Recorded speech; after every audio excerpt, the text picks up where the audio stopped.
Kaibigan, magandang hapon sa atin lahat po. Yan. Kinukuha lang po natin itong tabing dagat. Yan po. Nakapaikot po tayo. Panahon 3 kasi pa. Alas 6 na may dito po ng hapon. Yan po. Hindi ko naabutan yung sunset. Bukas na natin ikuha lang po. Alas 5 pa lang abangan ko. At bukas ng umaga sunrise baba. Hindi pa ko pa makuha natin. Ayan, sinis na kaupo doon. So, mga bangka ng mga isda po dito. Nandito po sa dulo po. Nakita niya kabilang. Nadala ako pang di magalaw. Ayan po, dahan-dahan po. Ayan po.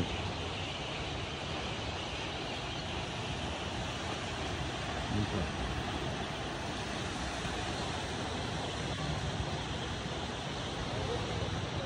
Ayan po. Ito na po. Ayan, ulo lang.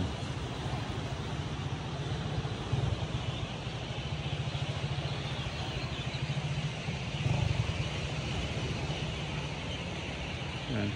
Kita niya kayo dyan. Ayan. Lumulubog yung pa ako. Okay.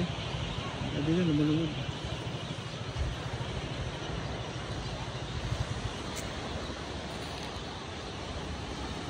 Ayan. Ayan po. Ayan mo. Medyo high tide na po ngayon. So umaga ang low tide. So ano ko po ha. Ayan po. Ayan po. Ayan po.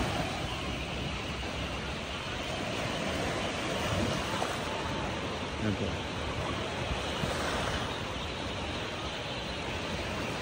Kita niyo po. Yung nakita niyo parang mga itim-itim na damo, seaweeds po yan. Hindi naman ano yan, dry lang kaya ganyan kulay. At saka ganyan talaga kulay niya, medyo brown, green na siya. Pag na dry, brown na siya, parang tobacco na dry. Tapos, pag na dry tide, na bumabalik sa dagat, natutunan uli yan. Minsan kinakain din ng mga isda. Ayan. Kita niyo po.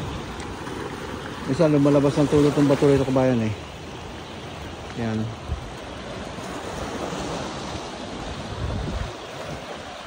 Ano ko ba yan? Ayan. Tanda ko itong bato na ito kasi lagi ako nandito ng bata rin pa ako. Nakalatulog ako sa tubig na yan. Tuwing twice a week minsan. Every day. Sino niyo po?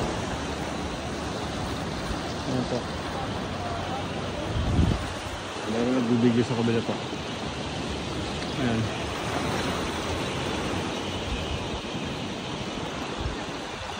Ayan po.